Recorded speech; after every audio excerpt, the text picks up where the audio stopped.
தமிழ் கருவூலம் நேயர்களுக்கு எனது அன்பான வணக்கம்.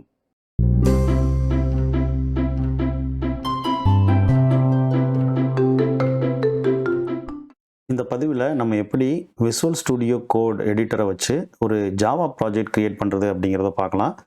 நம்ம சேனலில் ஏற்கனவே எக்லிப்ஸை வச்சு எப்படி ஜாவா ப்ராஜெக்ட் கிரியேட் பண்ணுறது அப்படிங்கிறத நம்ம பதிவிட்டிருக்கோம். அதையும் நீங்கள் பார்க்கலாம். விசுவல் ஸ்டுடியோ கோடுங்கிறது ரொம்ப லைட் வெயிட்டான ஒரு ஐடியை இப்போ ரீசெண்டாக எல்லா டெவலப்பர்ஸும் இதை யூஸ் பண்ணுறாங்க. ரொம்ப பாப்புலரான ஒன்று. இதை வச்சு நீங்கள் எந்த ப்ரோக்ராமிங் லாங்குவேஜ்னாலும் டெவலப் பண்ணலாம். இப்போ இன்றைக்கி நம்ம எப்படி ஒரு ஜாவா ப்ராஜெக்ட் கிரியேட் பண்ணுறது அப்படிங்கிறத பார்க்கலாம்.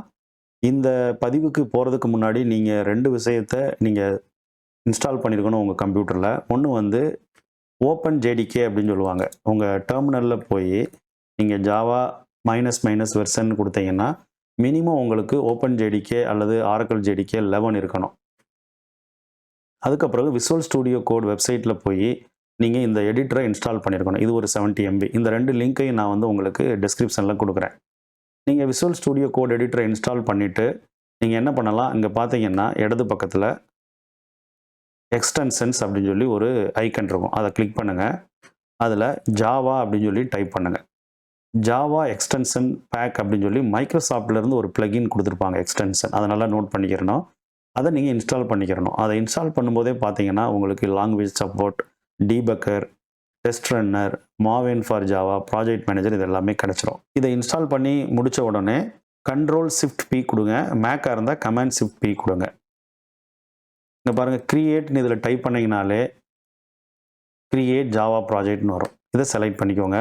இப்போதைக்கு நோ பில்டு டூல்ஸ் அப்படிங்கிறத செலக்ட் பண்ணிக்கோங்க. இது எந்த ஃபோல்டரில் உங்களுக்கு இந்த ப்ராஜெக்டை சேவ் பண்ண அப்படின்னு சொல்லி கேட்கும். நான் ஏற்கனவே டவுன்லோட்ஸில் ஒரு ஒர்க் ஸ்பேஸ் வச்சுருக்கேன்.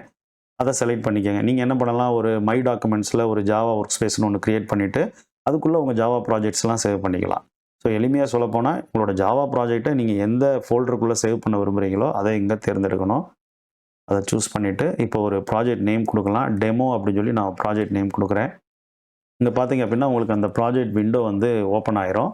இதில் பார்த்தீங்கன்னா ரெண்டு ஃபோல்டர் இருக்கும். ஒன்று லிப், இன்னொன்று சோர்ஸ் அப்படின்னு இருக்கும். இந்த சோர்ஸ்குள்ளே தான் நம்ம பேக்கேஜஸ், ஜாவா ஆப் எல்லாமே டெவலப் பண்ண போகிறோம். இங்கே பாருங்கள், இப்போ app.javaவை கிளிக் பண்ண உடனே இதுதான் உங்களோட மெயின் ப்ரோக்ராம். டிஃபால்ட்டாக ஹலோ வேர்ல்டு நிற்கும். இங்கே நீங்கள் இடது பக்கத்தில் கீழே பார்த்தீங்கன்னா ஜாவா ப்ராஜெக்ட்ஸ் அப்படின்னு சொல்லி ஒரு பார்ட் இருக்கும், ஒரு பகுதி இருக்கும். அதில் நீங்கள் உங்களுக்கு ஏதாவது ஜார் ஃபைல் ரெஃபரன்ஸுக்கு தேவைப்படுது அப்படின்னா எக்லிப்ஸில் என்ன பண்ணுவோம், பில்டு பாத்தில் போய் ஜார் ஃபைல் ஆட் பண்ணுவோம். அந்த மாதிரி இங்கேயும் நீங்கள் அந்த ரெஃபரன்ஸ் ஜார் ஃபைல்லாம் ஆட் பண்ணிக்கலாம். இங்கே பாருங்கள், இதில் ரெஃபரன்ஸ் லைப்ரரிலாம் இங்கே போய் ஆட் பண்ணிக்கலாம். நீங்கள் என்னென்ன ஜார் ஃபைல் எக்ஸ்ட்ரா ஆட் பண்ணுறீங்களோ அதெல்லாம் இங்கே டிஸ்பிளே ஆகும். இப்போ சிம்பிளாக பார்த்தீங்கன்னா எங்கே மெயின் மெத்தட் இருக்கோ அங்கே ரன் அப்படின்னு சொல்லி ஒரு ஆப்ஷன் அதுவே வந்திருக்கும். இது வந்தால் தான் உங்களோட ஜாவா அந்த ப்ராஜெக்ட் கரெக்டாக செட் ஆகிருக்குன்னு அர்த்தம்.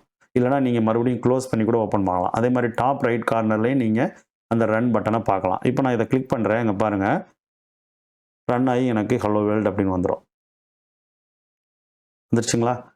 இது மாதிரி நீங்கள் மல்டிபிள் ஜாவா ப்ரோக்ராம்ஸ் க்ரியேட் பண்ணிவிட்டு இந்த மெயின் ப்ரோக்ராம் வழியாக ரன் பண்ணிக்கலாம். பேக்கேஜஸ் க்ரியேட் பண்ணிக்கலாம். இதில் ஆட்டோ கம்ப்ளீட்லாம் பார்த்தீங்கன்னா ரொம்ப அருமையாக இருக்கும். உதாரணத்துக்கு பாருங்கள், இப்போ